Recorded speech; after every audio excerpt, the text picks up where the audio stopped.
कुछ कुछ जैसे हेल्थ कंडीशन, जैसे कि आज हम जिस कंडीशन के ऊपर डिस्कस करने वाले हैं, विच मीन्स थायराइड।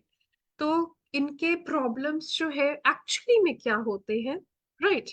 थायराइड क्या होता है, इनके कारण क्या होते हैं, इसके रिस्क फैक्टर क्या होते हैं, इसके सिम्टम्स क्या होते हैं, being a health care provider ये हमें पता होना भी इम्पोर्टेंट है। और हमें इनके साथ-साथ कौन से कॉम्बो प्रोडक्ट्स यूज़ करने चाहिए, जो कि हम इन प्रॉब्लम्स को बहुत ही अच्छे से कंट्रोल कर सकें, ताकि कोई भी प्रॉब्लम्स जो है सीरियस हमें लाइफ थ्रेटनिंग कंडीशन ना हो। क्या खाना है, क्या नहीं खाना है, हर एक चीज़ों पे डिस्कस करेंगे। सो चलिए सबसे पहले देखते हैं कि एक्चुअली में थायराइड होता क्या है? हम हमेशा बोलते हैं कि इसको पर्सन जो है उसको थायराइड प्रॉब्लम हो गया, बट वो एक्चुअली है क्या? राइट?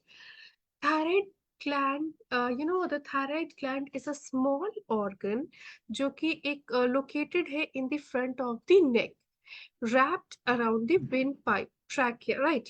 ये एक बटरफ्लाई का शेप का रहता है, तितली के शेप का रहता है, विच मीन्स मिडल में स्मॉलर एंड उनके टू वाइड विंग्स रहते हैं जो कि एक्सटेंड करते हैं around the side of your throat. Thyroid is a gland and you have gland through out your body, जहाँ पे वो क्रिएट करते हैं एंड रिलीज करते हैं सब्सटेंस, ताकि हमारा बॉडी स्पेसिफिक थिंग्स करने के लिए काफी अच्छे से केपेबल हो। योर थायराइड मेक्स हार्मोन जो कि हमें हेल्प करता है, कंट्रोल करता है vital functions of your body, ताकि वो बहुत अच्छे से कंट्रोल कर सके हमारे बॉडी के वाइटल फंक्शंस में। एक्चुअली में जब भी हम प्रोस्पेक्टिंग करते हैं, काउंसलिंग करते हैं, तो हमें सुनने को मिलता है कि इस पर्सन को थायराइड के प्रॉब्लम हो गए हैं। बट हो सक कभी-कभी बहुत टाइम हमें क्लियर भी हो जाता है कि उस पर्सन को कौन-सा थायराइड है, हाइपरथायराइडिज़्म है या फिर हाइपोथायराइडिज़्म है। राइट। बट कभी-कभी उनको खुद भी उतना कंफर्मेशन नहीं रहता है। एक्चुअली में तो हम यहाँ पे देखेंगे कि होता क्या है, हाइपरथायराइडिज्म एंड हाइपोथायराइडिज्म। जब हमारा थायराइड सही से काम नहीं कर रहा होता है, तो ये हमारे पूरे बॉडी पे बहुत ज़्यादा इम्पैक्ट करता है। अगर हमारा बॉडी बहुत ज़्यादा हार्मोन सिक्रीट मेक करता है, तो हम एक कंडीशन डेवलप होने लग जाती है हमारे में, जिसका नाम है हाइपरथायराइडिज्म। बहुत ही ज़्यादा हार्मोन सिक्रीट करना, थायराइड हार्मोन, तो डेफिनेटली उसको हाइपरथायराइडिज्म कंसिडर करते हैं। लेकिन अगर बहुत कम थायराइड हार्मोन सिक्रीट हो रही है, then the condition is known as hypothyroidism. ये दोनों ही कंडीशन जो है बहुत ही ज़्यादा सीरियस है, और हमें इसको ट्रीट करना अर्ली बहुत ही ज़्यादा ज़रूरी है। हमारे हेल्दी थायराइड कुछ इस तरह से दिखते हैं और अनहेल्दी प्लेकी इस तरह से दिखते हैं, राइट? एक्चुअली में इनके काम होते क्या है थायराइड के, राइट? कुछ तो इसका काम होता होगा, तभी तो बॉडी में है। तो हमारा ये जो थायराइड जो है, इनके बहुत इंपॉर्टेंट रोल है बॉडी में। ये रिलीज करते हैं, कंट्रोल करते हैं थायराइड हार्मोन को, जो कि कंट्रोल करता है हमारे मेटाबॉलिज्म को। मेटाबॉलिज्म को सिंपली बोल सकते हैं, एक ऐसा प्रोसेस है जहाँ पे हम खाना जो खा रहे हैं, where the food you take into your body, वो ट्रांसफॉर्म हो जाता है एनर्जी में। इसी वजह से हमें लगता है कि खाना खाने से हमें बहुत ज्यादा एनर्जी आ गई है, क्योंकि वो ट्रांसफॉर्म करता है। एंड यही एनर्जी जो है, वो यूज होता है हमारे पूरे एंटायर बॉडी के लिए, ताकि वो अपना काम जो है हमारा शरीर बहुत अच्छे से कर सके। अपने मेटाबॉलिज्म को एक तरह से हम जनरेटर के तौर पे सोच सकते हैं। Think your metabolism as a generator. It takes in raw energy and use it to power something bigger, right? बहुत बार ये क्वेश्चन हमें सुनने को आता है, is there a higher risk of developing thyroid disease if I have diabetes? क्या अगर diabetes है किसी को, तो उनको थायराइड डिजीज होने के रिस्क जो है वो बढ़ सकते हैं? सो अगर आपको डायबिटीज है, तो आपको ज़्यादा रिस्क है thyroid you know disease develop होने के, उनके रिस्क होने से, देन पीपल जिनको डायबिटीज़ नहीं है उसके कंपैरेटिवली। टाइप 1 डायबिटीज़ एक ऑटो इम्यून डिसऑर्डर है। सो अगर आपको ऑलरेडी पहले से ही एक ऑटो इम्यून डिसऑर्डर है, तो आपको दूसरा होने का चांस जो है बहुत जल्दी डेवलप हो सकता है। अगर आपको टाइप 2 डायबिटीज़ है, इसका रिस्क जो है लो है, ऐसा नहीं है कि रिस्क है ही नहीं, है बट थोड़ा कम है। अगर आपको टाइप 2 डायबिटीज़ है, you are more likely to develop a thyroid disease later in life, हो सकता है आगे चल के भविष्य में हो सकता है अगर हम सही से कंट्रोल नहीं किए तो। अगर तो इसके लिए हमें सही से स्लीप मेंटेन करना, एक्सरसाइज रेगुलर करना, अपने डाइट को हमेशा मॉनिटर मैनेज करते रहना, अपने हेल्थ को मॉनिटर करना बहुत ही ज़्यादा ज़रूरी है। और being a health care provider, you should know all like science and symptoms of disease, ताकि हम जभी भी प्रोस्पेक्टिंग काउंसलिंग करें, तो अगर हमें कोई पर्सन बोल रहे हैं कि हमें ये सारे सो एंड सो प्रॉब्लम्स होते हैं, सो हम उसको आइडेंटिफाई कर सके और बहुत ही अच्छे से कंसल्टेशन दे सके। सो सबसे पहले हम यहाँ पे देखेंगे symptoms of an over active thyroid, जिसको हम हाइपरथायराइडिज्म बोलते हैं। तो सबसे पहला जो इसका सिम्टम है, वो होता है बहुत ही ज्यादा आप एक्सपीरियंस करने लग जाते हैं एंजाइटी, चिड़चिड़ापन, इरिटेबिलिटी, नर्वसनेस के प्रॉब्लम बहुत ज्यादा हो जाते हैं, हैविंग ट्रबल स्लीपिंग, सोने में दिक्कतें होने लग जाना, वेट लूज काफी ज्यादा होने लग जाना, थायराइड ग्लैंड जो है बहुत इनलार्ज हो जाता है, बड़ा हो जाता है, और या फिर गॉइटर का प्रॉब्लम काफी ज्यादा आने के चांसेस रहते हैं, राइट। हैविंग मसल वीकनेस और ट्रिमर्स के इश्यूज होने लग जाना, एक्सपीरियंसिंग इरेगुलर मेंस्ट्रुअल पीरियड्स, और या फिर having your menstrual cycle stop. कभी कभी ऐसा भी रहता है कि मेंस्ट्रुअल साइकिल जो है हर महीने सही से नहीं आ रही है, कभी ब्रेक होके आ रही है, इस तरह से हो सकता है। या फिर भी अगर उसको हम नजरअंदाज कर रहे हैं, खैर रहने देते हैं, हर महीने नहीं आ रहा है, कोई फर्क नहीं पड़ता है, रहने देते हैं। अगर इस तरह से सोच रहती रहेगी और उसको बहुत लाइटली लेते रहेंगे, तो एक टाइम ऐसा भी आने लग जाएगा कि मेंस्ट्रुअल साइकिल स्टॉप हो जाएगी इस कंडीशन में। तो ये बहुत ज्यादा इंपॉर्टेंट है उसको मैनेज करना, right. Feeling sensitive to heat, having vision problem और आई इरिटेशन जो है, ये होने के चांसेस भी काफी ज्यादा इसमें बढ़ जाते हैं। इनके साथ साथ चलिए देखते हैं अब हम symptoms of under active thyroid, जिसको हम लोग हाइपोथायराइडिज्म बोलते हैं। बहुत ही ज्यादा टायर्ड फील करना, थका हारा सा, वेट बहुत गेन होने लग जाना, बहुत मोटे होने लग जाते हैं, बहुत ही ज्यादा फॉरगेटफुलनेस के प्रॉब्लम जो है होने लग जाना, एक्सपीरियंसिंग फॉरगेटफुलनेस, फ्रीक्वेंट या फिर हेवी मेंस्ट्रुअल फ्लो, कभी-कभी हमें सुनने को मिलता है ना, बहुत हेवी फ्लो होता है या फिर बहुत फ्रीक्वेंटली होते जा रहा है मेंस्ट्रुअल साइकिल, तो ये कंडीशन इसमें डेवलप होने लग जाते हैं। ड्राई कोरस हेयर के इश्यूज होने लग जाना, having hoarse voice and experiencing an intolerance to cold temperature, right. Hyperthyroidism में एक और चीजें हमें बहुत ज्यादा सुनने को मिलती है, और वो है कि हमें पसीना बहुत होता है। खैर पसीना होना तो बहुत अच्छी बात है, लेकिन हद से ज्यादा कोई भी चीजें हो रही हैं तो प्रॉब्लमेटिक है।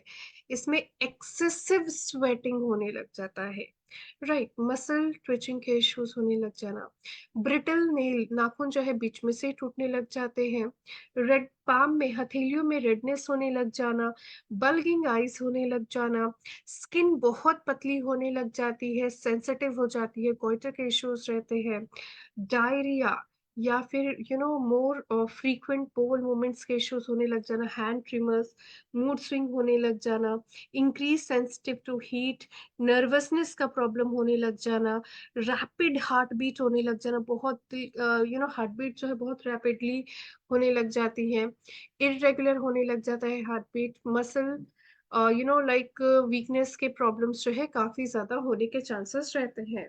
हाइपोथायराइडिज्म में थकान होना, वेट गेन होना, cold feeling cold, enlarged thyroid, depression, hypotension, constipation, bradycardia and hair loss के प्रॉब्लम्स, ये सारे इनके सिम्पटम्स होते हैं जो कि हम इजीली आइडेंटिफाई कर सकते हैं। सो अगर आप डायग्नोस्ड है या फिर अगर आप जिससे काउंसलिंग प्रोस्पेक्टिंग कर रहे हैं, पर्सन डायग्नोस है thyroid disorder से, then there is a product, there is a solution, and the solution is the number one, बोल सकते हैं फर्स्ट कॉम्बो प्रोडक्ट इज केवा थायराइड केयर टैबलेट। ये थायराइड केयर टैबलेट जो है, इसमें 60 टैबलेट्स रहते हैं और 100% नेचुरल है। आयुर्वेदिक प्रोप्राइटरी मेडिसिन बोल सकते हैं, और ये हेल्प करता है, रेगुलेट करता है और डिलीवर करता है सुपीरियर न्यूट्रिशनल सपोर्ट हमारे healthy thyroid and immune function के लिए। 100% नेचुरल है, एज वेल एज ये काम कुछ इस तरह से करते हैं क्योंकि इसमें फेनिग्रीक है, मेथी, राइट, जो कि प्रूव करते हैं to be effective in the treatment of thyroxine induced hyperglycaemia, right. Analgesic, anti inflammatory effect है जो कि पाए जाते हैं इसमें बहुत ही अच्छे से। एज वेल एज इसमें स्पिनोसा सीड है जो कि हमारे मेटाबॉलिज्म को इनहेंस करते हैं, रेगुलेट करते हैं थायराइड के सिक्रीशन को, जो कि बहुत इंपॉर्टेंट है, हार्मोनल सिस्टम को सपोर्ट करना और इम्यून सिस्टम को सपोर्ट करने में काफी अच्छे से हेल्पफुल है, रिड्यूस करते हैं स्ट्रेस को, जो कि एक मेन कारण है थायराइड इम्बैलेंस होने का, तो उसको बैलेंस करने का काम करते हैं। ब्लैक वॉलनट है जो कि it act on the thyroid, good for hypothyroid thyroid and high in iodine, उनके लिए बहुत ही अच्छे से हेल्प करते हैं। इसमें अल्फाल्फा भी है, इसमें जो जड़ी बूटियां जो है, हर्ब जो है अल्फाल्फा में, ये हेल्प करती है stimulating the thyroid to naturally release करता है ज्यादा hormone, right, as well as ताकि नॉर्मली सही से वर्क कर सके। ये जो हर्ब है यूज किए हुए आते हैं ट्रीटमेंट फॉर थायराइड मैलफंक्शन में। बाबिटस है इसके अंदर, इनके साथ साथ सी होली है जो कि आयोडीन डेफिशिएंसी जो है can lead to a swelling of thyroid gland, तो ये उनके लिए काफी इफेक्टिवली वर्क करता है। इस हर्ब को हम लोग बोल सकते हैं is assume to have restorative and nutritive properties, इसमें काफी अच्छी खासी पाई गई है। दानचेन है इसमें जो कि बहुत ही अच्छे से ट्रेडिशनल हर्ब्स जो इसमें है हेल्पफुल है, रेगुलेट करती है थायराइड के फंक्शन को। ब्लैक क्यूमिन, काला जीरा है इसके अंदर, ये इम्प्रूव करता है हमारे ओवरऑल बॉडी के सिस्टम को, राइट। एंड इनके साथ साथ जिंक, क्योंकि इसमें वेट भी बहुत बढ़ने लग जाता है, बहुत मोटे होने लग जाते हैं, तो ये वेट रिडक्शन में भी काफी अच्छे से हेल्प करता है। अजवाइन है, डाइजेशन में तो अच्छा से वर्क करेगा ही करेगा, इनके भी साथ साथ ये काफी हेल्पफुल है दोनों ही थायराइड के कंडीशन, चाहे वो हाइपरथायराइडिज्म हो चाहे वो हाइपोथायराइडिज्म हो, दोनों में ही। इसमें अश्वगंधा भी है जिसमें एक्सीलेंट रेजुवेनेटिंग प्रॉपर्टीज है, एज वेल एज पुनर्नवा। पुनर्नवा एक एक तरह से बोल सकते हैं एक्सीलेंट रेमेडी है, ट्रीट करता है स्वेलिंग या फिर इन्फ्लेमेशन, जो सूजन होने लग जाती है, इन्फ्लेमेशन होने लग जाती है all over body, since hypothyroidism one of the symptom है स्वेलिंग एंड नमनेस होने लग जाते हैं पूरे शरीर में उनका, राइट। गोक्रू है इसके अंदर, सही से थायराइड ग्लैंड फंक्शन कर सके उसके लिए काम करते हैं। ब्लैकबेरी है इसके अंदर, it is an like anti tumour, anti inflammatory, antioxidant, analgesic, anti spasmodic, anti stress, anti bacterial, immune stimulator, बहुत ही अच्छे से ये हेल्प करती हैं। हमने क्या करना है, एक टैबलेट सुबह में, एक टैबलेट शाम में, खाली पेट एटलीस्ट खाना खाने से आधे से 1 घंटे पहले लेना है। नेक्स्ट जो हमारा कॉम्बो प्रोडक्ट है वो है हमारा सोलर एनर्जी ड्रॉप। ये जो सोलर एनर्जी ड्रॉप जो है one of the most concentrated vitamin D on the planet. ये जो विटामिन डी है इसको हम सनशाइन विटामिन के नाम से भी जानते हैं, 100% नेचुरल है, एंड डेफिनेटली इसको यूज करने से हमें फायदा ये होगा कि ये काफी अच्छे से हेल्पफुल है for proper growth in kid के लिए।